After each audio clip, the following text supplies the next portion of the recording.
Ivančice mají v současné době 9400 obyvatel. Pro pořádání kulturních akcí slouží budova městského kina. Ke sportovnímu využití slouží kromě fotbalového stadionu a tenisového areálu čítajícího 7 dvorců Sokolovna, Orlovna a především městská sportovní hala, kterou si v prázdninovém období mohou pronajímat kluby ke sportovním soustředěním. Lesy v okolí a řeka Jihlava skýtají zejména v letních období řadu rekreačních možností. Městský dům dětí a mládeže nabízí strávení volného času v řadě zájmových kroužků a také při různých akcích.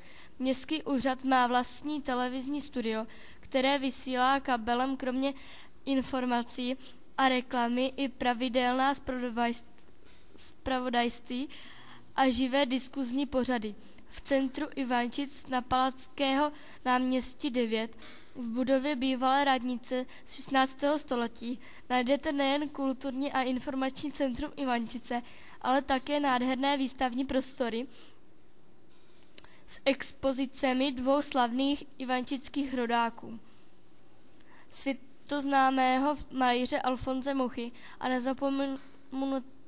nezapomenutelného herce Vladimíra Menšíka. Expozice Vladimíra Menšíka byla v Ivančicích otevřena již 9. října 1999 k jeho nedožitým 70. narozeninám.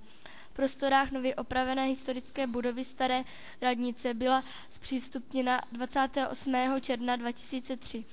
Je sestavena z osobních věcí, rodinných fotografií, dokumentů a ukázek z mnoha filmů, v kterých tento známý herec účinkoval.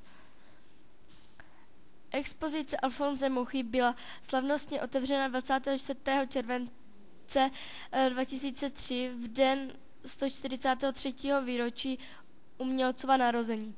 Je věnovaná životu a dílu tohoto významného secesního malíře, grafika, dekoratéra a také zakladatele České školy klasického fotografického aktu.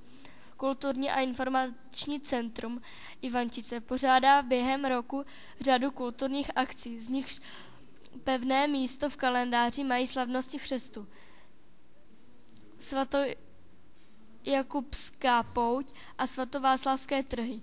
Dále KIC Ivančice poskytuje informace o službách v Ivančicích, vydává Ivančický zpravodaj, propagační materiály a pohlednice města, místní jízdní řád a informační katalog, pořádá zájezdy, divadla a koncerty.